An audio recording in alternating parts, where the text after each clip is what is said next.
In several prior videos and blog posts, I mentioned that inflation was proving to be sticky near current levels, and that would negatively impact the Fed's willingness to cut the federal funds rate this year, notwithstanding a majority of Fed members maintaining a forecast in their March 2024 projection materials that the federal funds rate would be 75 basis points lower by year end.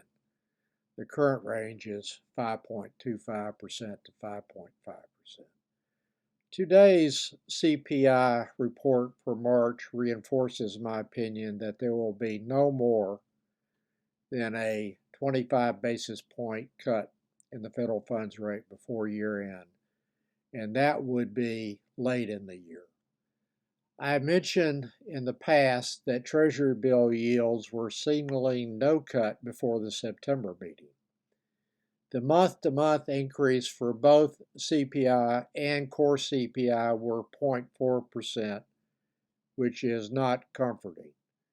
Core CPI rose 3.8% over the past 12 months. CPI was reported up 3.5%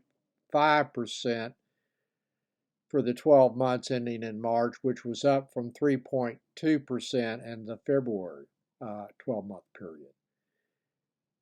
The rise in the one-year T-bill rate this morning and the two-year Treasury note yield signals no cut, in my opinion, prior to the December meeting, and even that is in doubt.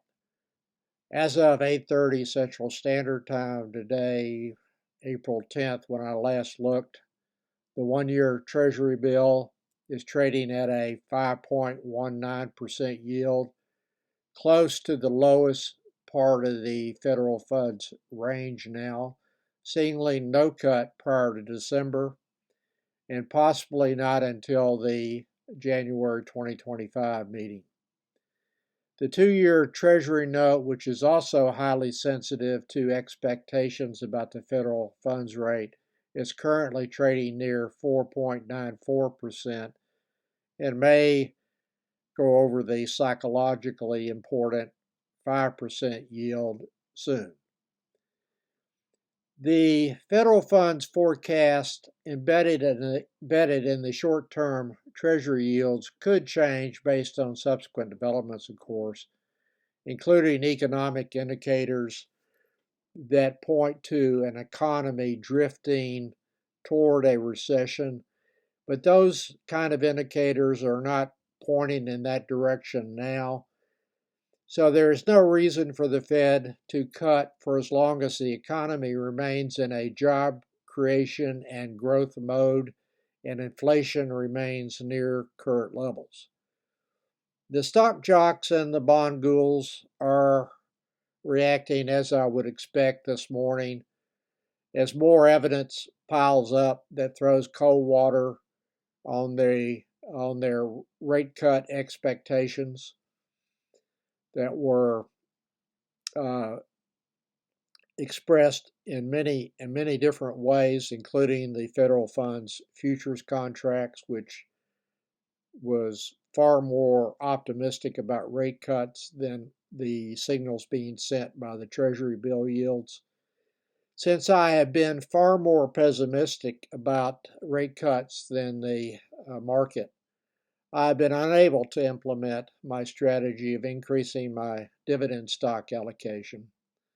So far this week, I have entered orders to buy in principal amount $25,000 in Treasury bills and have bought so far $8,000 in principal amount of very short-term corporate bonds. It gives me more yield than the Treasury bills, which I will discuss in my next post. So it's more of the same for me.